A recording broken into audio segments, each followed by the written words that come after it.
Shalom. Selamat pagi Bapak Ibu yang dikasihi oleh Tuhan Yesus Kristus. Selamat datang dan selamat beribadah di Gereja Bukit Doa. Ibadah pada pagi hari ini akan dilayani oleh Bapak Pendeta Inengah Suama. Saya undang jemaat untuk berdiri. Panggilan beribadah, mari kita naikkan kidung jemaat baik 1 dan 4, kami puji dengan riang.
Sidang jemaat, Tuhan berkenan hadir dalam ibadah hari Sabtu ini. Marilah kita merendahkan diri dan mengaku dengan bersama-sama mengucapkan, pertolongan kita datangnya dari pihak Tuhan yang menciptakan langit dan bumi, kasih setianya kekal untuk selama-lamanya. Salam sejahtera dari Allah Bapa, Putra Tuhan Yesus Kristus dan Roh Kudus kepada saudara-saudara sekalian.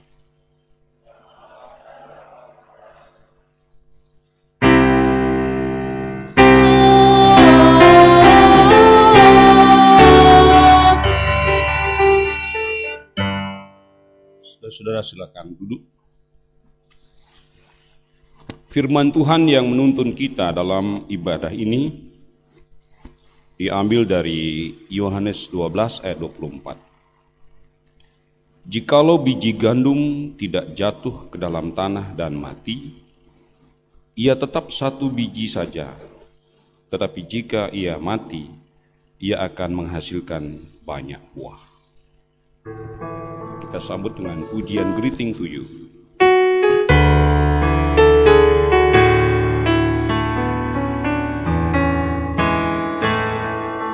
Greetings to you, greetings to you, greetings to you, everyone. God will bless us in our worship. He will guide us, He will bless us. We are here in His presence. We are one in God's love. Greetings to you, greetings to you. Greetings to you, everyone. Sekali lagi greeting to you.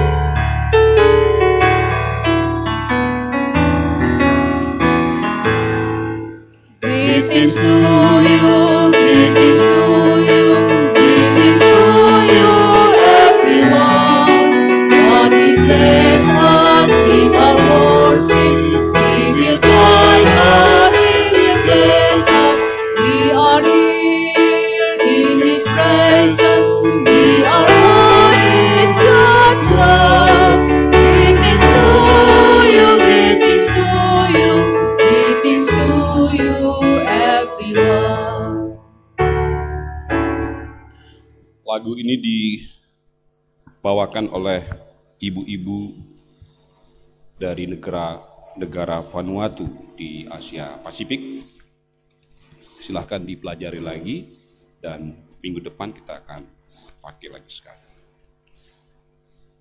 Kita akan membaca dan merenungkan firman Tuhan dari Yohanes 12, namun sebelumnya mari kita berdoa. Ya Tuhan, Engkau memerintahkan kami agar kami menghormati orang lain, bahkan mendahulukan kepentingan orang lain.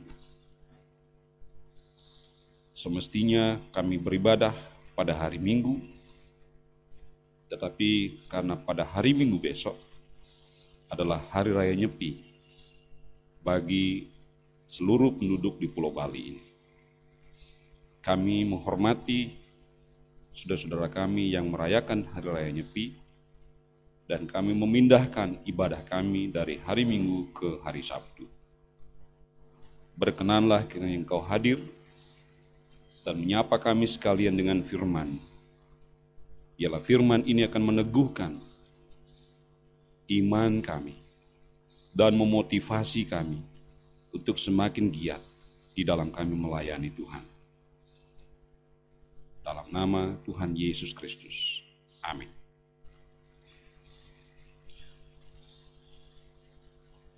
Kita akan membaca Yohanes 12 ayat 20 sampai ayat yang ke-24.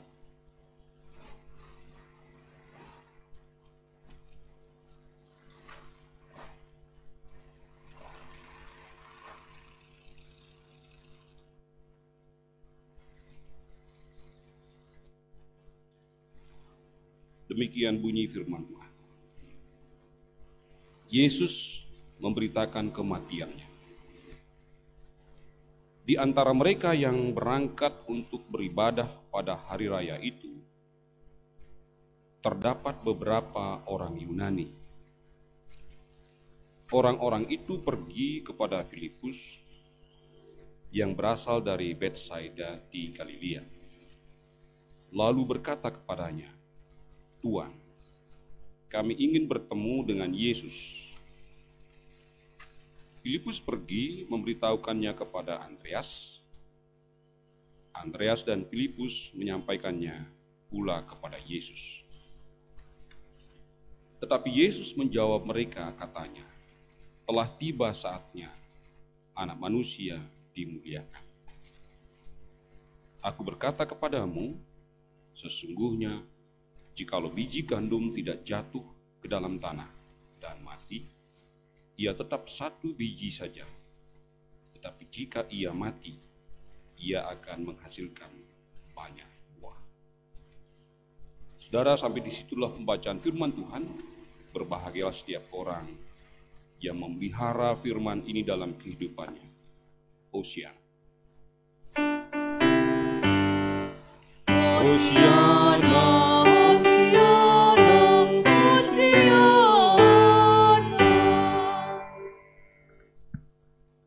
Shalom saudara. Gimana perasaan saudara ibadah hari Sabtu?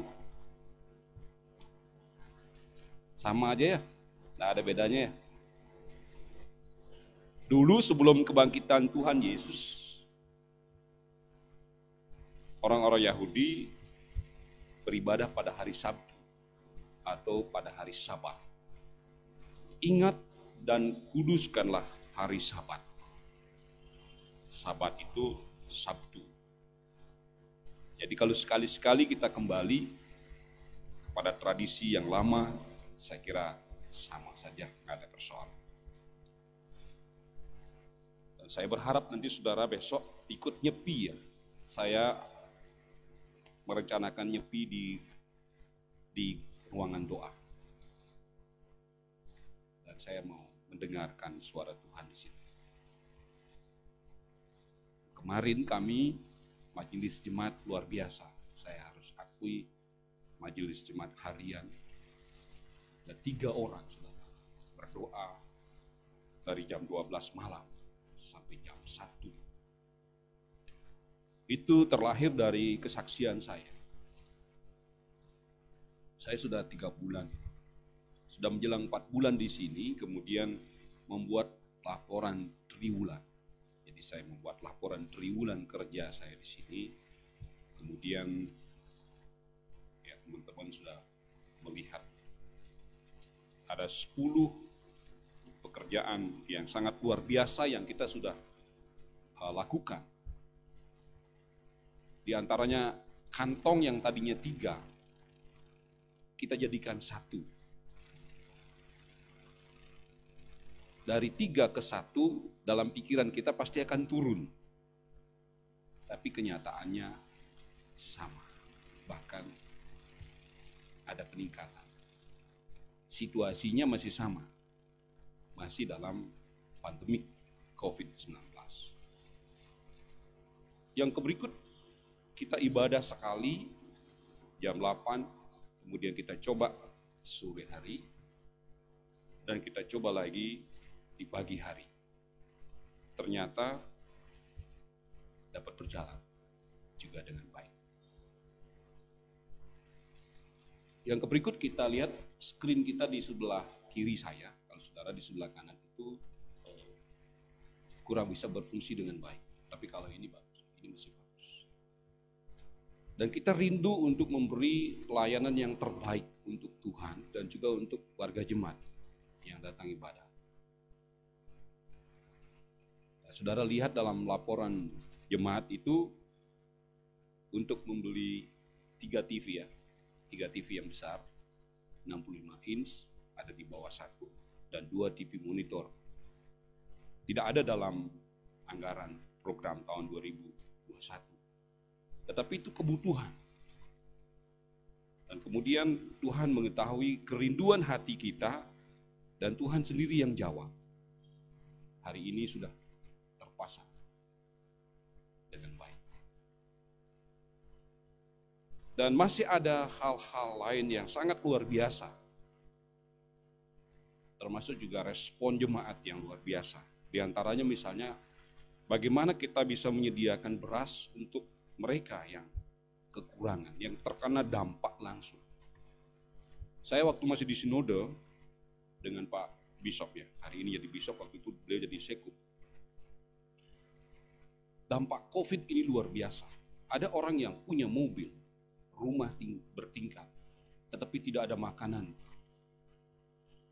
Karena mereka sudah dirumahkan atau di PHK seperti itu. Nah, saya di sini ketika dalam kunjungan-kunjungan saya, ya beberapa memang saya lihat sangat diberkati, tetapi ada juga yang memang sangat kesulitan dalam hal penyediaan makanan. Dari situ muncul ide, anak-anak nggak boleh nangis, ibu nggak boleh kabur, karena ayah tidak bisa memberikan beras. Jadi lahirlah pikiran tentang lumbung beras GKPB Bukit Doa. Dan hari ini baru hanya 2 orang saudara yang bergerak. Saya menangis di ruangan doa. 2 orang sejak gerak itu sudah ada 100 kg. Oleh karena itu sekiranya ada di antara kita saudara yang hadir di sini, kebetulan saudara mungkin tidak punya beras, atau tetangganya yang saudara tahu mereka kesusahan, silakan turun dan ambil. Jangan sampai nanti beras itu sampai ada kutunya. Jadi jangan terlalu lama juga. Kami punya target 1 bulan itu harus sudah habis, dan kita harus bagikan kepada mereka yang berkekurangan. Jadi saudara-saudara, itulah sedikit pengantar dari renungan kita pada pagi hari ini. Kita kembali sekarang kepada teks yang kita baca tadi. Yesus memberitakan kematiannya. Saudara, ini adalah hal yang sangat aneh dalam kehidupan. Tidak ada orang atau jarang orang yang tahu akan kematiannya. Apalagi kalau orang itu masih muda. Umur 33 tahun. Menceritakan tentang kematiannya. Para murid yang melihat kehidupan Yesus yang tanpa dosa, tanpa cacat celah, tanpa kesalahan. Dan dia selalu berbuat baik. Peristiwa memberi makan 5.000 orang itu sangat mengagumkan mereka. Bagaimana mungkin di sore hari yang ada 2 ikan dan 5 roti, 5.000 orang bisa makan. Masih terngiang-ngiang dalam ingatan para murid akan kuasa dan mujizat yang dilakukan oleh Tuhan Yesus. Belum lagi di berbagai tempat orang-orang yang sakit, orang-orang yang kemasukan setan atau kemasukan roh-roh jahat itu ditengking atau disembuhkan oleh Tuhan Yesus. Murid-murid sangat senang mengikuti kemanapun Yesus pergi. Demikian juga ribuan orang. Termasuk yang 5.000 itu kan memang 5.000 saudara. Orang mengikuti Yesus kemanapun Yesus pergi. Tetapi tiba-tiba dia menceritakan tentang kematian. Mereka tidak paham sama sekali. Dalam bacaan ini diceritakan ada seorang Yunani yang ingin berjumpa dengan Yesus. Dan dia menyampaikan itu kepada murid-murid. Dan akhirnya murid-murid menyampaikan, ada orang yang mau ketemu dengan Tuhan. Terus jawaban Yesus apa saudara? Ayat 23. Jawab Yesus kepada mereka katanya, telah tiba saatnya anak manusia dimuliakan. Saudara, ini poin yang luar biasa. Kekristenan kita harus mulai dari sini saudara. Perubahan mindset. Perubahan cara pandang. Perubahan cara bicara juga. Ketika kematian itu menakutkan dan mengerikan, kematian itu memilukan dan menyedihkan, tetapi bagi Yesus, kematian itu adalah kemuliaan.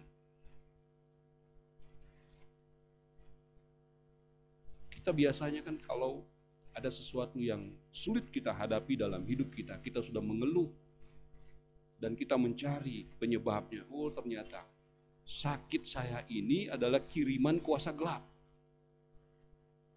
Belum tentu. Kita udah tiba-tiba ngomongin kuasa gelap.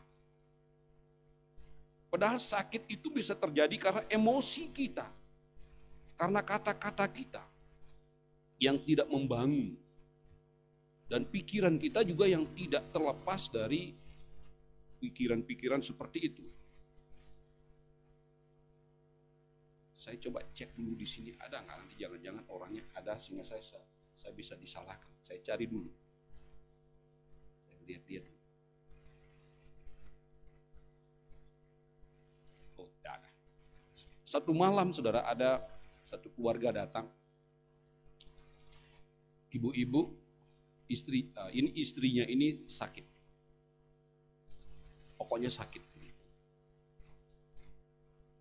Sakitnya kenapa? Jadi ketika dia ada di rumah itu diomongin oleh tetangganya. Dijelek-jelekkan begitu. Dan dia mulai jengkel. Setelah dia jengkel, dia duduk di teras rumah. Sementara dia duduk ada kucing datang. Gitu. Di pahanya. Dan kucing itu dipukul, kucing itu lari, dan sejak itu ibu itu seperti ada sesuatu di dalam pahanya. Tidak bisa bangun dan kram. Dia langsung berpikir, waduh, kucing tadi itu pasti kiriman tetangga saya sebelah. Kenapa dia harus menuduh tetangganya? Karena tetangganya ngomongin dia. Kenapa tetangganya ngomongin dia? Karena tetangganya tuh iri sama dia. Dia punya anak satu, tetangganya nggak punya anak. Ini warga jemaat kita sudah. Dan dia datang malam-malam. Saya bilang gini, ibu dan bapak, roh yang ada dalam diri kita lebih besar dari semua roh yang ada di dunia ini. Oleh karena itu, hilangkan pikiranmu bahwa kucing itu adalah kuasa gelap yang dikirim tetanggamu. Dah yakin saya itu, dia dah yang kirim itu kucing itu. Karena begitu dia ke paha saya pukul kucing itu lari, lantas saya kram dan saya sakit. Saya yakin. Dan saya katakan tidak. Itu bukan karena kucing itu. Kucing itu biasa saja. Nah, terus kalau gitu gimana? Dari mana itu sakit saya kalau begitu? Oke, kalau begitu ibu kerjanya di mana? Saya kerja di toko. Banyakan duduk atau berdiri? Banyakan berdiri. Satu jawabannya. Kebanyakan berdiri dan disuruh duduk, kalau bangun bisa kram. Nah, dia mulai terbuka. Mulai sedikit-sedikit. Bukan karena kucing. Bukan karena orang. Oke. Punya keyakinan. Setelah dia punya keyakinan, saya ajak ke ruang doa. Di bawah. Masih kencok jalannya. Masih kencok. Masih kencok begitu. Saya ajak duduk di ruangan doa. Ada suaminya, ada anaknya, ada doa. Ibu harus yakin. Roh yang ada dalam diri ibu jauh lebih besar dari semua roh. Tidak ada lagi setan, tidak ada lagi opo-opo atau jimat-jimat yang bisa mempengaruhi. Dan hari ini juga ibu sembuh dari penyakit itu. Saudara, orang kaki dan ininya kram, saya ajak bersilah. Karena di situ nggak ada tempat duduk. Duduk bersilah dan kita berdoa. Saya doakan ibu itu supaya dia kuat, supaya dia yakin, supaya tidak ada kuasa-kuasa dalam pikirannya dan juga suaminya. Habis itu kita nyanyi 2 lagu. Silakan ambil 2 lagu yang paling disukai. Waduh, ibu ini dengan bapak ini nyanyi sekencang-kencangnya saudara. Karena sukacitanya. Dan saya, wah luar biasa. Saya lihat, wah awalnya saya ikut nyanyi dulu. Habis itu saya lihat, waduh luar biasa nyanyi. Setelah nyanyi, ayo ibu berdiri sama bapak. Jalan. Jalannya udah lurus dah. Padahal dari lantai 6 turun naik ke atas itu mestinya kan masih kayak gini, masih kencang dia. Nyatakan. Dan akhirnya sekarang setiap malam suaminya kerja sebagai tukang begitu, dan dia istri kerja di toko. Pulang kerja, mandi, makan, habis doa, rutin sudah. Jadi orang itu hilang dari pikiran roh-roh jahat.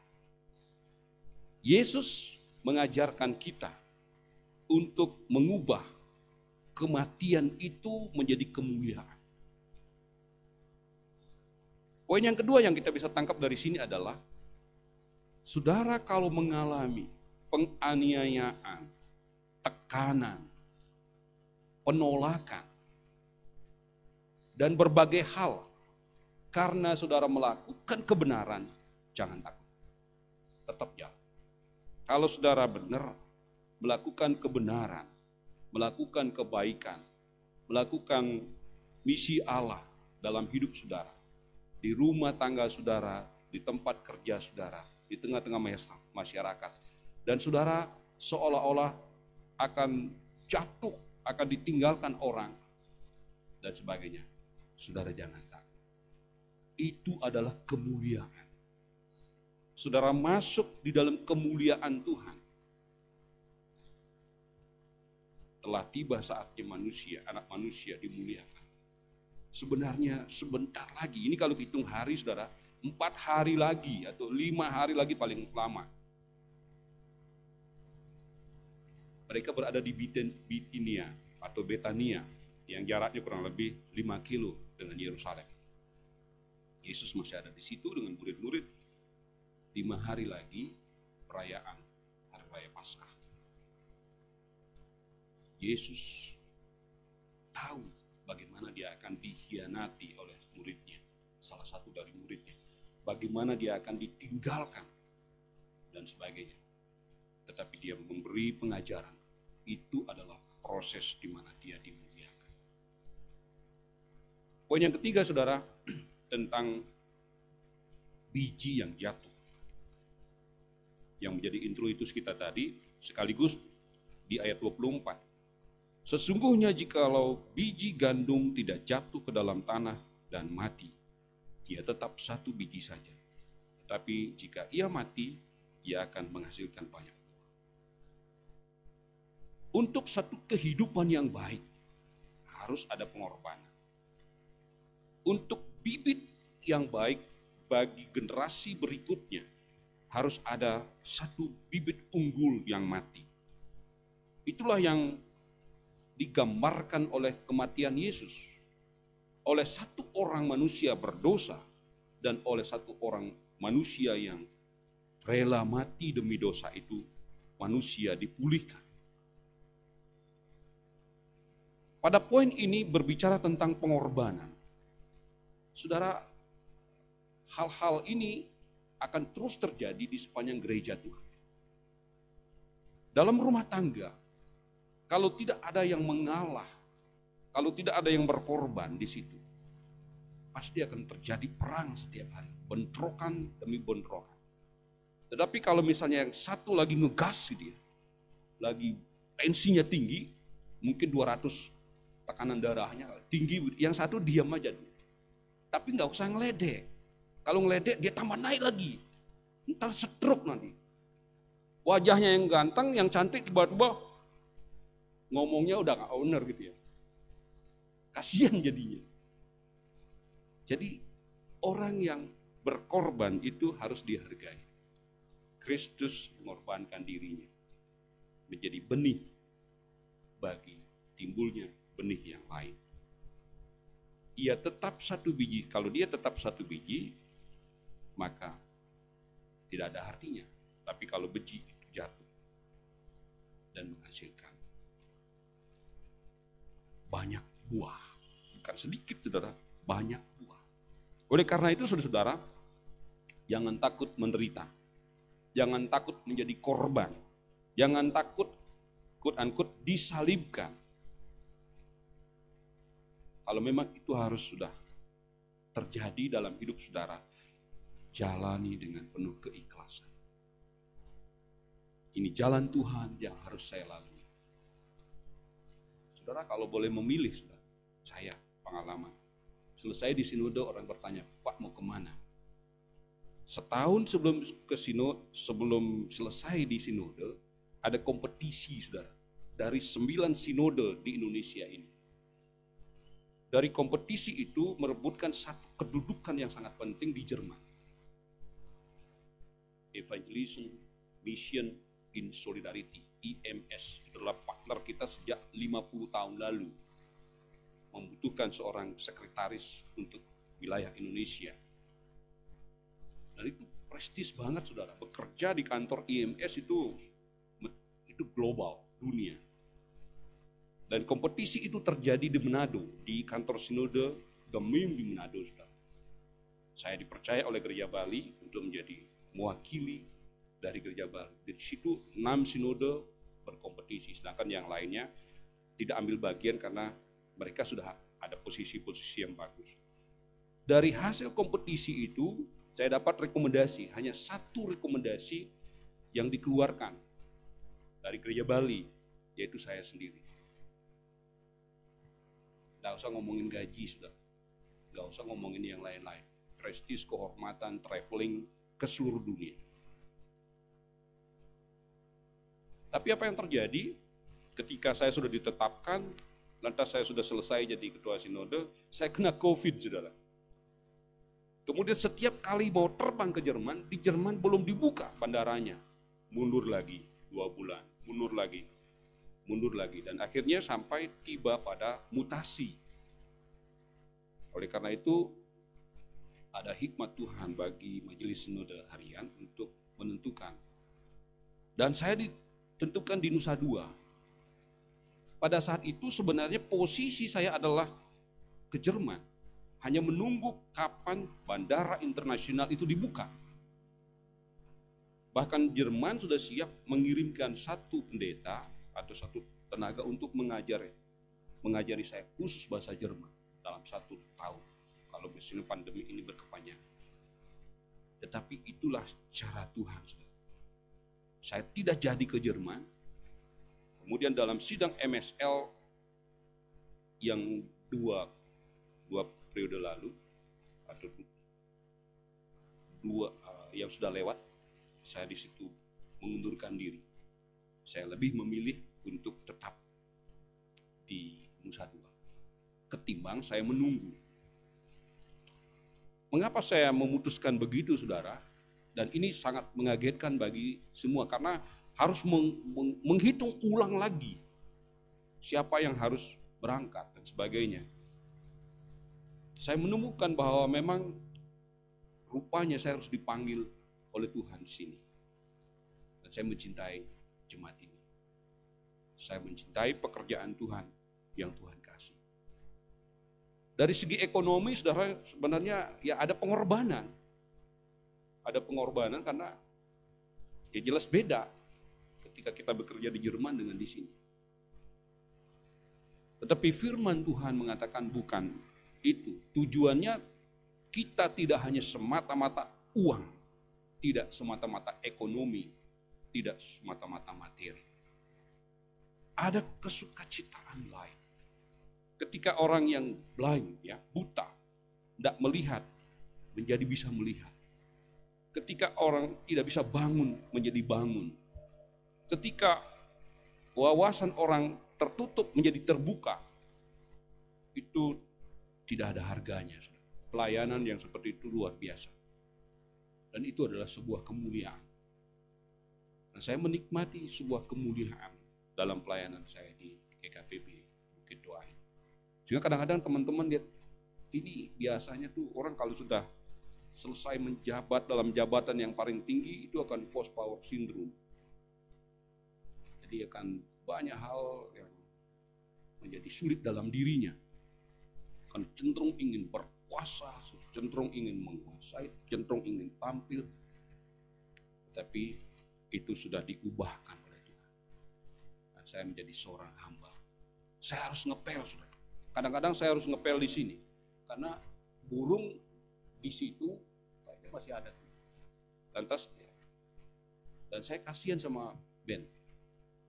Dia itu kalau hujan, saudara, kanan kiri itu luar biasa. Tidak cukup satu hari untuk ngepelnya sampai bersih seperti itu. Jadi saya harus ambil bagian. Tetapi bukan kehinaan bagi saya. Adalah suatu kemuliaan kalau saya bisa melakukan itu. Satu hari saya tanam rumput di sebelah, udah hampir rampung. Datang Pak Wayan Marce. Kok pendeta tanam rumput? Kalau kami konsep Hindu, pendeta tuh nggak boleh ngerjakan yang gini-gini. Saya bilang, orang yang menikmati saya kok, kenapa orang lain saya suruh nanam? Wah, konsep begini belum pernah saya lihat. Dia ada kerjaan lain, saudara. Dia ikut nyongkok. Dan dia ikut nanam, saudara. Jadi saya memberi terminologi baru kepada dia. Selama ini seorang hamba Tuhan itu dijunjung tinggi yang nggak boleh ngambil kerjaan kayak gini. Tapi Bapak kok mau? Ya ini cuma tanam rumput, saya bilang. Kemarin saya itu, ini pegal badan saya. Saya habis ngepel di ruangan doa. Jangan Pak, biar saya saja. Saya bilang, enggak, Bapak udah tua.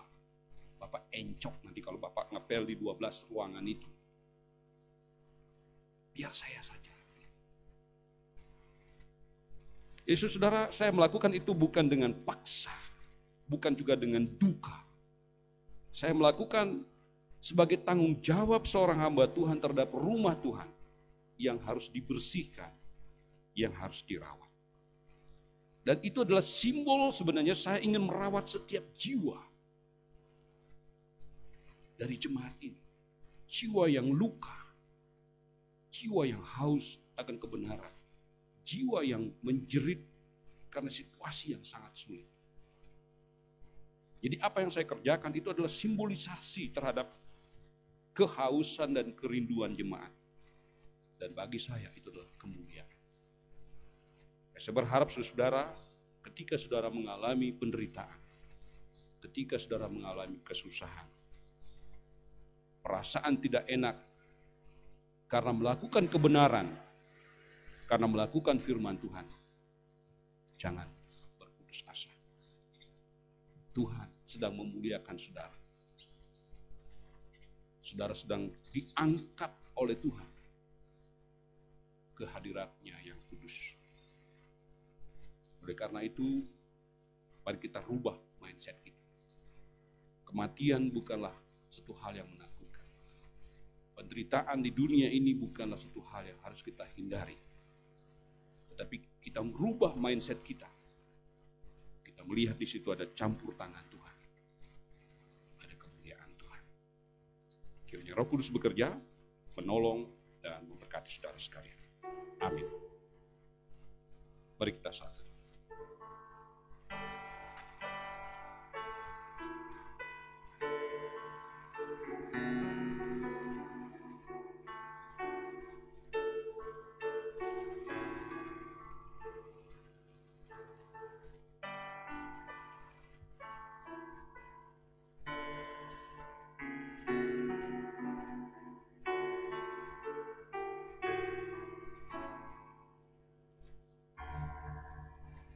Amin.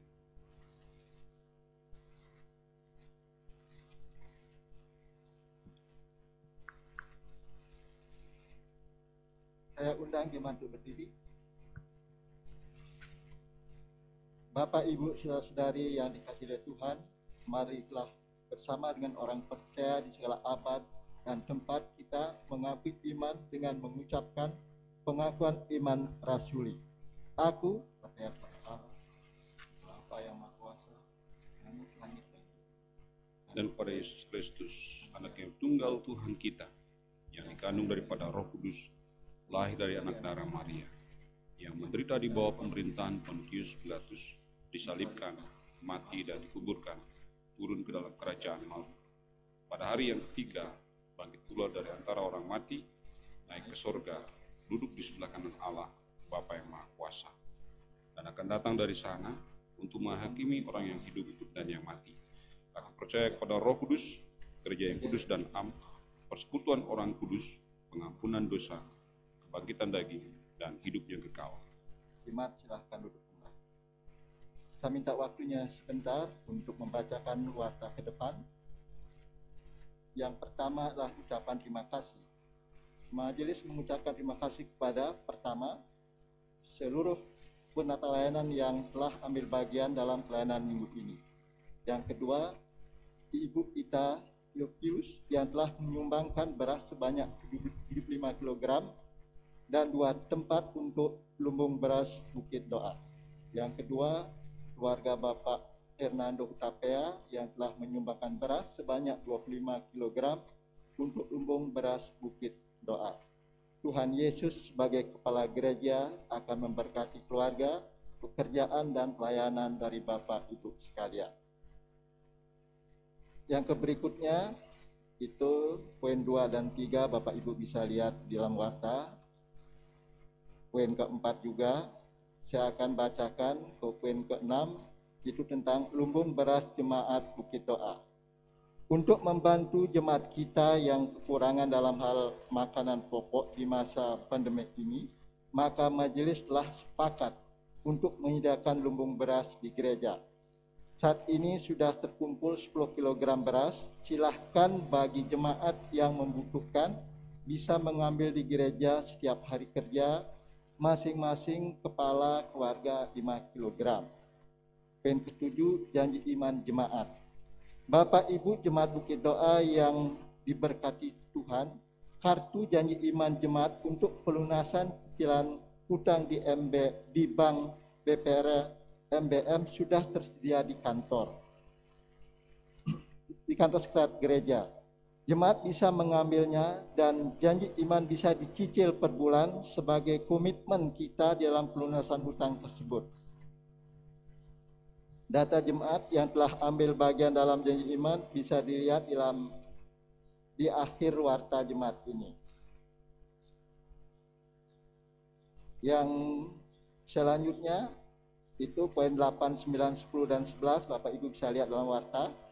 Itu yang poin 12 itu calon majelis jemaat GKP Bukit Doa periode 2021. Bapak Ibu juga bisa lihat di dalam warta jemaat yang sudah dikirimkan lewat sektor masing-masing. Yang terakhir adalah laporan keuangan. Laporan keuangan Bapak Ibu bisa lihat di halaman 12 sampai 13.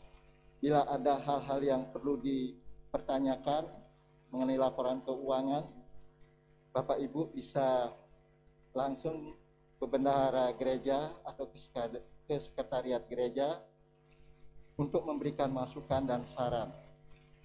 Saya juga mengucapkan terima kasih kepada warga jemaat yang telah mempersembahkan persembahan, perpuluhan dan ucapan syukur dan pembangunan untuk pelayanan pekerjaan Tuhan. Ini Tuhan Yesus memberkati. Saudara-saudara, saya ingin tambahkan sedikit tentang janji iman. Paling belakang, kalau saudara ada liturgi, tapi di warta itu sudah dikirim ke setiap sektor 1 dan sektor 2. Saudara jangan terpengaruh dengan yang di halaman 15 ya. Di situ ada 11 saudara yang sudah berkomitmen, ada yang memang sudah lunas, ada yang juga merupakan masih dicicil dalam 1 tahun. Ketika saudara nanti mengisi ini, saudara harus tutup mata. Jangan lihat persembahan orang lain. Ada lagu Kidung Jemaat, hitung berkatmu satu-satu. Satu-satu saudara hitung. Satu-satu. Ketika saudara mampu menghitung berkat saudara satu-satu, nanti saudara akan heran melihat kok dengan berkat begini masih hidup ya. Dengan berkat begini masih bisa berbagi. Jadi jangan sampai saudara tidak menghitung berkat saudara, saudara ngisinya nekat, tapi akhirnya nanti sampai 1 tahun pun tidak terisi, zero atau kosong, hanya karena gengsi. Saya tidak ingin begitu. Tahun lalu sudah ada, diisi tetapi zero, karena gengsinya yang main. Saya menganjurkan hari ini, tolong diisi saja sesuai dengan berkat yang ada pada saudara. 10.000 kalau komitmen saudara mau ngasih dalam setahun, tidak masalah. 10.000 dalam sebulan, tidak masalah. 100.000 dalam setahun, tidak ada persoalan. Tetapi jangan blank. Kekosongan itu menandakan bahwa Anda tuh tidak memberi apa-apa dan seolah-olah tidak menerima apa-apa kepada Tuhan. Itu saudara. Jadi tolong nanti ini diisi. Saya ingin Maret ini sudah nggak akan lagi ngomongin begini. Karena April kita akan mengambil pekerjaan yang lain. Saya berharap kemarin Februari seluruh majelis sudah selesai. Tapi belum juga, kayak budek begitu ya. Itulah yang dikatakan oleh Alkitab. Kamu melihat tapi kamu buta. Kamu mendengar tapi kamu tuli. Oleh karena itu hari ini saya ulangi lagi, tolong diisi. Karena apa? Ini komitmen kita. Kalau gereja ini jadi bagus begini, itu karena hutang. Oleh karena itu kita harus beriman, saudara-saudara. Beriman, isilah. Hitung berkatmu satu-satu. Saudara ingat tuh, Kidung Jemaat nomor berapa itu? Hitung berkat satu-satu. Nanti kamu akan heran. Nah itu, Pak Simon ingat itu. Setelah itu, April kita sudah akan mengerjakan pekerjaan lain. Itu tambahannya saudara. Sekarang kita akan menaikkan doa syafaat. Namun sebelumnya ada satu lagu yang akan kita nyanyikan. Ku ini seorang musafir. Lagunya keren banget. Tolong agak temponya agak pelan aja Pak, supaya nggak kayak keburu-buru, sehingga kita bisa menikmati kata demi kata.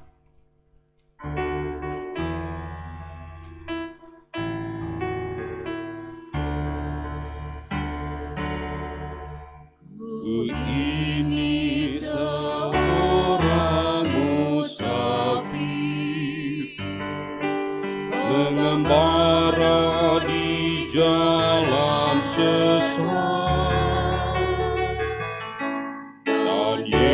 Yesus Gembala yang baik, meraihku dari jerah.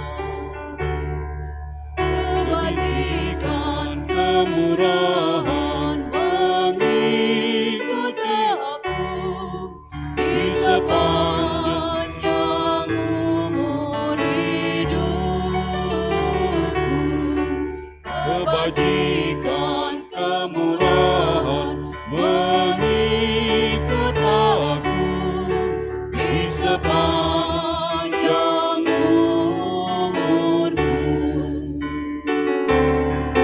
Nanti aku diam di rumah Tuhan, aku dijamu di muka lawanku.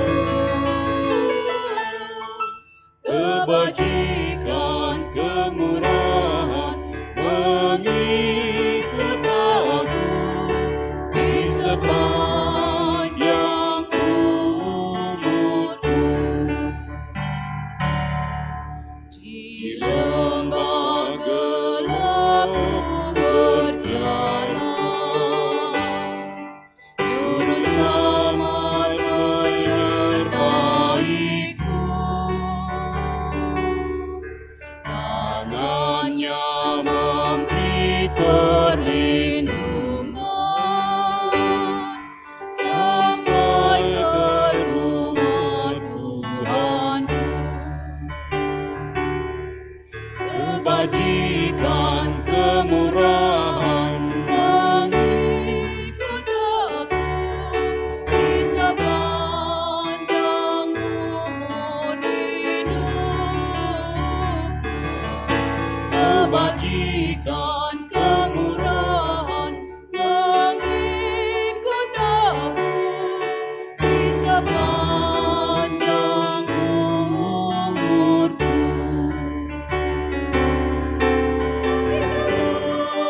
Aku diam di rumah Tuhan, dan ku dijamu di muka lawanku. Kebajikan kemurahan mengikut aku di sepanjang umurku. Kita ulangi refrennya, kebajikan kemurahan. Aku diam di rumah Tuhan, dan ku dijamu di dekat lawanku. Kebajikan kemurahan mengikut aku di sepanjang umurku. Di sepanjang umurku.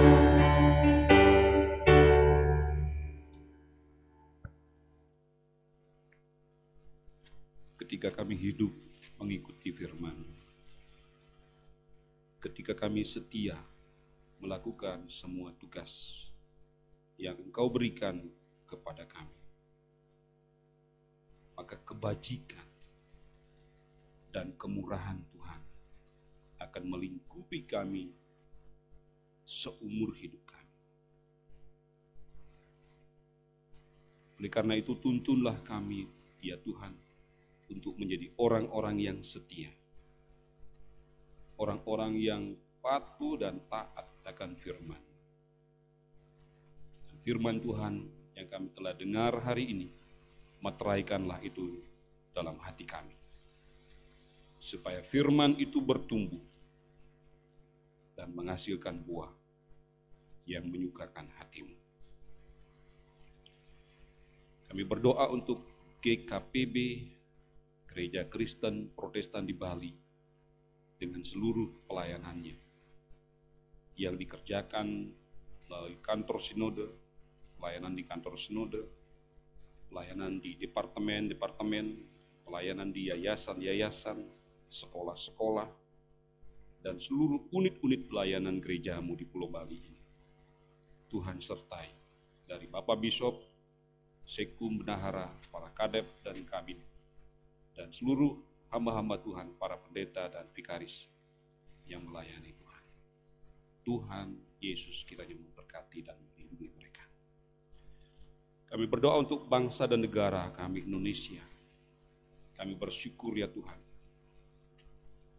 langkah demi langkah yang strategis dilakukan oleh Bapak Joko Widodo dan seluruh jajaran pemerintahan dari pusat sampai di daerah dalam penanganan COVID-19, sehingga kami diselamatkan karena kemurahan Tuhan, karena presiden kami yang melayani dengan hati yang tulus.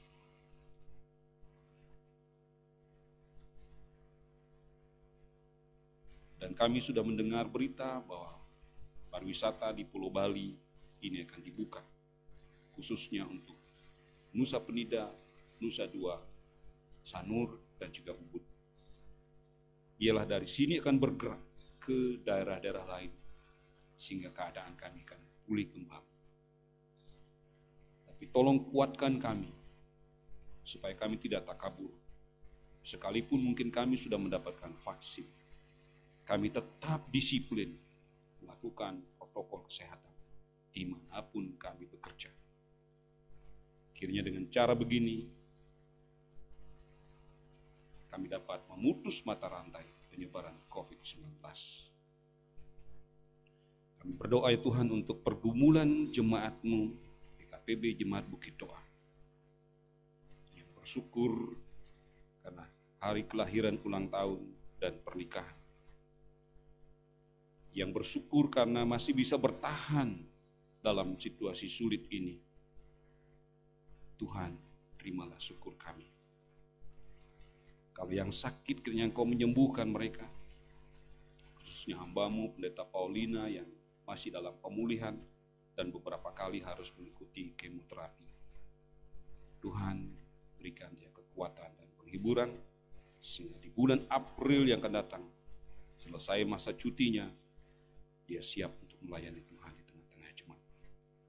Berkati seluruh pengurus kategorial dan juga anggota masing-masing. Tuhan, betapa rindunya kategorial ini untuk kembali beraktivitas seperti semula, mengadakan ibadah-ibadah, baik juga PA, komsel, dan ibadah rumah tangga. Tuhan, kami menolong sehingga keadaan kami menjadi semakin membaik. Bisa melakukan hal itu. Saudara-saudara kami yang sudah berkomitmen untuk menjadi majelis jemaat, baik yang masih aktif maupun para calon, mereka sudah diberi pembekalan-pembekalan yang sangat berharga. Dan setiap saudara-saudara kami yang telah diberkati membagi ilmu dan pengalamannya, kalau di tempat lain itu harus dibayar dengan mahal, tetapi di gereja dia berikan dengan cuma-cuma, karena ingin membangun tubuh Kristus di tempat ini dengan berbagai pengalaman yang mereka miliki. Kiranya setiap orang akan mengambil hal yang positif dari hal itu dan menggunakannya dalam pelayanan kami di tempat ini. Demikian juga untuk pembekalan-pembekalan selanjutnya yang akan kami lakukan. Tuhan Yesus kami menolong kami. Akhirnya kami serahkan seluruh pergumulan kami secara pribadi dan keluarga dalam tangan. Engkau mengetahui ya Allah akan keberadaan kami masing-masing. Akhirnya Engkau hadir. Demikian juga untuk saudara-saudara kami yang ikut ibadah lewat live streaming, lewat Facebook. Tuhan berkati juga. Sekalipun mereka di rumah, tetapi mereka mendapatkan berkat-berkat yang luar biasa yang berasal dari Tuhan. Inilah doa syukur dan syafaat kami yang kami naikkan semuanya di dalam nama Tuhan kami Yesus Kristus yang telah mengajar kami berdoa. Bapa kami yang di sorga, dikuduskanlah namamu, tatalah kerajaanmu, jadilah kehendak-Mu di bumi seperti di sorga. Berikanlah kami pada hari ini makanan kami yang secukupnya, dan ampunilah kami akan kesalahan kami, seperti kami juga mengampuni orang yang bersalah pada kami. Dan janganlah membawa kami ke dalam pencobaan, tetapi lepaskanlah kami daripada yang jahat, karena Engkau-lah yang punya kerajaan, kuasa dan kemuliaan sampai selama-lamanya. Amin. Bapak Ibu yang dikasihi oleh Tuhan Yesus Kristus, saatnya kita memberikan persembahan kolekte. Adapun landasan firman persembahan pada pagi hari ini terambil dari 1 Tawarik 16 ayat 29 yang berbunyi, berilah kepada Tuhan kemuliaan namanya, bawalah persembahan dan masukkanlah menghadap Dia, sujudlah menyembah pada Tuhan dengan perhiasan kekudusan. Bapak Ibu, dalam memberikan persembahan, mohon tetap memperhatikan protokol kesehatan dan tuntunan dan bimbingan dari majelis. Untuk mengiringi persembahan kita, mari kita naikkan Kidung Jemaat 33, betapa kita tidak bersyukur.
Jemaat undang untuk berdiri. Itu semua berkat karunia Allah yang agung maha kuasa.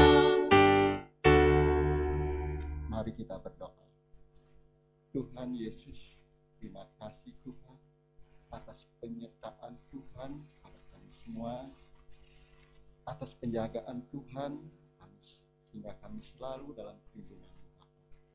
Kami bisa menikmati nafas hidup dan menikmati berkat-berkat Tuhan yang Tuhan berikan. Tuhan Yesus, pada hari ini kami membawa persembahan Tuhan, yaitu persembahan kolekte, perpuluhan, ucapan syukur, janji iman. Biarlah semuanya itu berkenan di hadapan Bapa. Terima kasih Tuhan Yesus. Amin. Silakan dengan tetap berdiri, mari kita naikkan nyanyian NKB 210 baik 1, 3, dan 4 untuk Nusantara.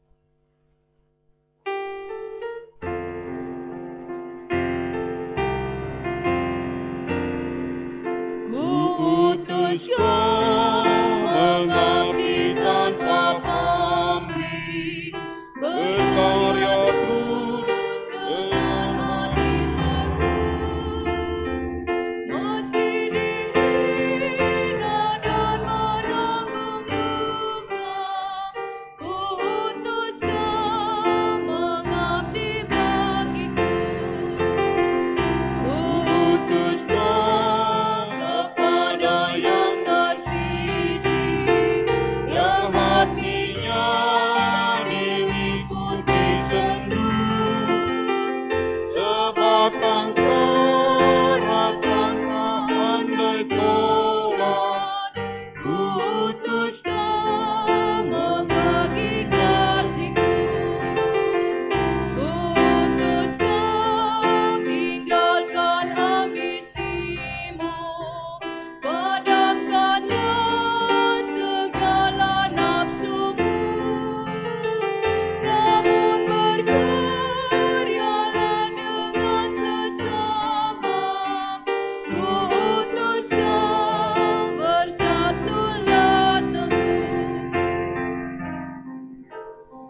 saudara pulanglah dengan damai sejahtera. Tetaplah menjadi saksi Tuhan dimanapun saudara berada dan terimalah berkat-Nya. Tuhan memberkati dan melindungi saudara. Tuhan menyinari saudara dengan wajah-Nya dan memberi saudara kasih karunia. Tuhan menghadapkan wajah-Nya kepada saudara dan memberi saudara damai sejahtera. Haleluya. Amin.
Ibadah sudah selesai. Tuhan Yesus memberkati kita semua. Amin.